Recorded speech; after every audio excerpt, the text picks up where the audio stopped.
নমস্কার, সকলে কেমন আছেন? আশা করি সকলে ভালোই আছেন। ঈদের দিন আমাদের ক্যান্টিনে কি রান্না হয়েছিল আজকে সেগুলোই আমি দেখিয়ে দেব সব একসাথে। এখানে পেঁয়াজ কুচোনো আছে, মাংসের জন্য পেঁয়াজ কাটা আছে, আদা রসুন কাটা আছে, ফ্রাইড রাইসের জন্য ক্যাপসিকাম, গাজর কাটা আছে আর এখানে চালগুলো ভিজানো আছে। দু রকম চাল ছিল তাই দুভাবে ভিজিয়ে রাখা হয়েছে।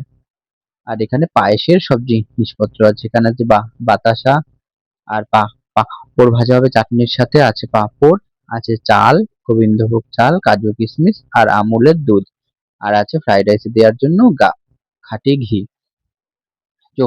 যখন যাই দেখে আসি রান্নাটা কিভাবে কমপ্লিট করা যায়। এটা হচ্ছে মাংসের দেওয়ার জন্য আলু, প্রায় 2 কিলোর উপরে আলু ছিল।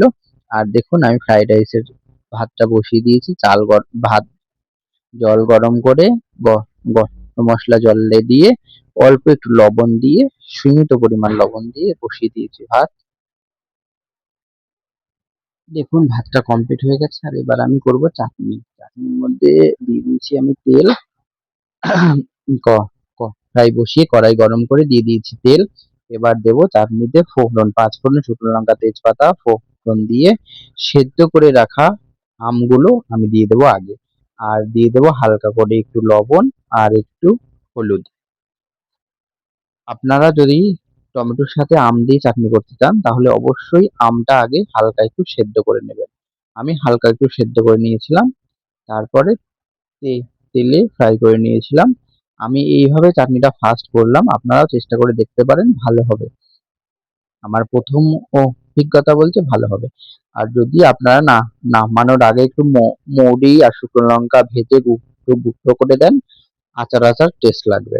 যাই হোক, রান্নাটা আমরা কমপ্লিট করি। দিয়ে দিলাম আমরা টমেটো। এবার ভালো করে এটাকে সেদ্ধ হতে দিয়ে আমরা সম্পূর্ণ রান্নাটা আস্তে আস্তে দেখিয়ে দেবো। আপনারা দেখতে থাকুন, সাথে থাকুন, আর লাইক কমেন্ট শেয়ার অবশ্যই করবেন। যারা ফেসবুক থেকে দেখছেন তারা ফলো করবেন, যারা ইউটিউব থেকে দেখছেন তারা সাবস্ক্রাইব করবেন। দেখুন আমার চাটনিটা কমপ্লিট হয়ে গেল।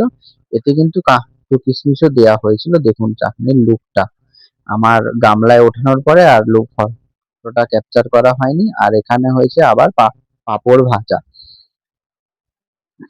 এক এক করে সম্পূর্ণ রান্নাটা আপনারা দেখতে থাকুন। পাঁপড় ভাজা হয়ে গেল। এরপরে আমি এক এক করে মাংসটা কিভাবে রান্না করলাম সেটা আপনাদের দেখিয়ে নেব। পাঁপড় ভেজে উঠিয়ে রেখে ওই কড়াইতে আর একটু বেশি করে তেল দিয়ে শুকনো লঙ্কা, তেজপাতা, জিরে সম্বার দিয়ে দিয়ে দিয়েছিলাম কুচিয়ে রাখা পেঁয়াজ। এটা সুন্দর করে ফ্রাই করে নিয়ে আস্তে আস্তে সম্পূর্ণ মশলাগুলো দিয়ে রান্নাটা কমপ্লিট করব। আপনারা দেখতে থাকুন। কে কোথা থেকে ভিডিওটা দেখছেন অবশ্যই কমেন্টের মাধ্যমে জানাবেন। দিয়ে দিলাম পেঁয়াজ বাটা, দিয়ে দিয়েছিলাম আদা রসুন বাটা। এটা ক্যাপচার করিনি আমি। যাই হোক, কি কোথা থেকে ভিডিওগুলো দেখছেন অবশ্যই আমাকে কমেন্টের মাধ্যমে জানাবেন। দিয়ে দিলাম মাংসগুলো। এবার আমি কিন্তু এই রান্নাটায় মশলাটা গুলিয়ে দিয়েছিলাম, মানে যেই গুঁড়ো মশলাটা আমরা ইউজ করি মাংস রান্নায় সেটা মানে জল দিয়ে গুলিয়ে দেয়া হয়েছিল, তাতে রান্নার টেস্টটা আরো সুন্দর হয়। আমার কথা বুঝতে হয়তো আপনাদের কিছু কিছু জায়গায় অসুবিধা হতে পারে, আপনারা রিপিট করে শুনবেন তাহলে আপনারা বুঝতে পারবেন। কিছু কিছু জায়গায় কথাটা আটকে যাচ্ছে খুব অতিরিক্ত। যেহেতু আমার এটা প্রবলেম, সেহেতু আমার কিছু করার নেই, প্রবলেমটাকে সাথে নিয়ে চলতে হবে। এই কারণেই এতদিন ভিডিও করা হয়নি। যাই হোক, এটা এর কথা, তাও আমি ভিডিওতে শেয়ার করলাম। আপনাদের প্রত্যেক ভিডিওতে একটা করে ট্রিক দিই, এই ভিডিওটা একটা করে ট্রিক। এই যে দেখছেন লবণটা আমি মাংসে একদম কষানোর মাঝখানে দিলাম। এইভাবেই আপনারা লবণটা আগে দেবেন, না হলে লবণটা যদি মশলার সাথেই মশলা কষানোর সময় লবণটা দিয়ে দেন তাহলে মাংসের গায়ে লবণটা ভালোভাবে লাগবে না, আর মাংসটা সেদ্ধ হতে অনেকটা সময় লাগবে। যাই হোক, তারপরে যে আলুগুলো ভেজে রেখেছিলাম ওগুলো দিয়ে দিলাম।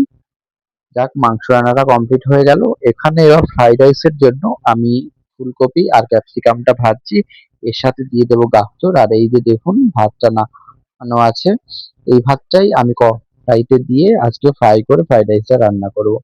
দিয়ে দিয়েছিলাম গাজর। আর আমি কিন্তু ফ্রাইড রাইসে গোলমরিচের গুঁড়ো ইউজ করেছিলাম, আপনারাও চাইলে ইউজ করতে পারেন। এইভাবে ফ্রাইড রাইসটা করলে কিন্তু ঘিটা কম লাগবে, মিষ্টিটা কম লাগবে।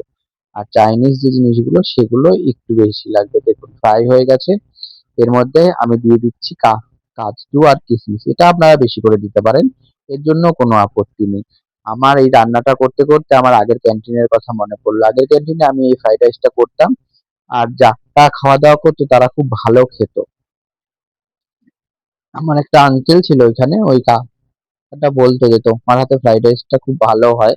যাই হোক, উনি খুব আশীর্বাদ করতো যে তোমার আরো উন্নতি হোক, আরো এগিয়ে যাও। জানি না কোনোদিনও উন্নতি কতটা হবে। এই দেখো আমি গোলমরিচের গুঁড়ো ইউজ করেছি, এটা তার প্রমাণ। উপরে গোলমরিচের গুঁড়োটা দিয়ে দিয়েছিলাম। তারপর এবার হালকা করে আমরা মিক্স করে নিচ্ছি। যাই হোক, আপনারা কে কোথা থেকে ভিডিওটি দেখছেন অবশ্যই কমেন্টের মাধ্যমে জানাবেন। লাইক, কমেন্ট, শেয়ার কিন্তু অবশ্যই করবেন। দেখুন ফ্রাইড রাইসের শেষ লুকটা খুব সুন্দর হয়েছে না লুকটা?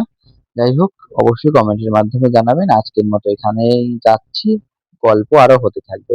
হর হর মহাদেব।